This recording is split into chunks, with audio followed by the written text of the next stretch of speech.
ដើម្បីការពារនិងព្យាបាលឬក៏កាត់បន្ថយជាតិខ្លាញ់ក្នុងសរសៃឈាម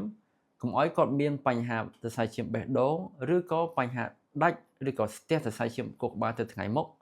តើយើងគួរតែធ្វើដូចម្តេចស្ដីអ្នកទាំងអស់គ្នាយើងដឹងហើយកាលណាខ្លាញ់ឡើងខ្លាំងក្នុងសរសៃឈាមបញ្ហាដែលច្រើនជាងគេគឺបញ្ហាបេះដូងហើយបើក្រក់ជាងនឹងទៀតគឺបញ្ហាទៅលើស្ទះឬក៏ដាច់សរសៃឈាមខួរក្បាលណាចំណុចដែលយើងគិតថាគាត់ប្រហែលជាឡើងជាតិខ្លាញ់ក្នុងឈាមខ្លាំងហើយទី1គាត់ដោះក្បាលពោះទី2គាត់ធាត់ពេកឬក៏លើសគីឡូពេក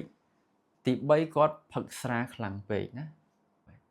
បើយើងចង់ដឹងឲ្យច្បាស់យើងមានតែបូមឈាមយកទៅពិនិត្យទេមើល cholesterol ហើយនិង triglyceride ហ្នឹងហើយ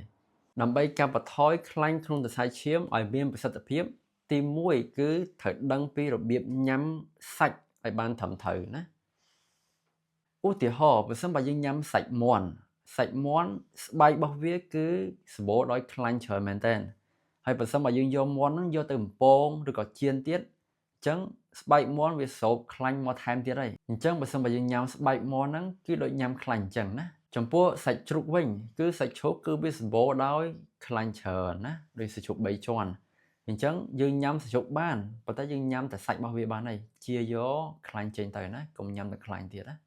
រីឯសាច់ដែលល្អជាងគេហ្នឹងគឺសាច់ត្រីហ្នឹងឯណា2គឺកាត់បន្ថយការហូបស្រាឬក៏កុំផឹកច្រើនពេកណាចំណុចទី3កុំញ៉ាំអាហារណាដែលបំពងឬក៏មាន cheese ខ្លាំងពេកឧទាហរណ៍មាន់បំពង burger pizza គឺអត់ល្អទេណាប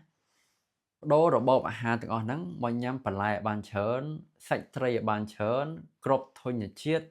ឬក៏ផ្លែឈើអីគឺល្អសម្រាប់សុខភាពវិញណាចំណុចទី4គឺលំហាត់ប្រាណអញ្ចឹងលំហាត់ប្រាណដែលល្អជាងគេគឺរត់ហ្នឹងហើយណាចំណុចទី5គឺគ្រប់គ្រងគីឡូឲ្យបានល្អកុំឲ្យលើសគីឡូពេកចំណុចទី6គឺកុំជក់បារីខ្លួនឯងហើយកុំនៅជិតជាមួយអ្នកជក់បារីចំណុចទី7ប្រសិនបើបូមឈាមទៅឃើញឡើងជាតិខ្លាញ់ខ្លាំងអញ្ចឹងត្រូវតែពិគ្រោះយោបល់ជាមួយគ្រូពេទ្យឯកទេសដើម្បីឲ្យគាត់ផ្លាស់ប្ដូររបបអាហារបានត្រឹមត្រូវឬក៏ប្រើថ្នាំដើម្បីបន្ថយជាតិខ្លាញ់កុំឲ្យមានផលវិបាកទៅថ្ងៃក្រោយជាពិសេសបញ្ហាបេះដូងនិងបញ្ហាដាច់សរសៃឈាមឬក៏ស្ទះសរសៃឈាមខួរក្បាលទៅថ្ងៃក្រោយណា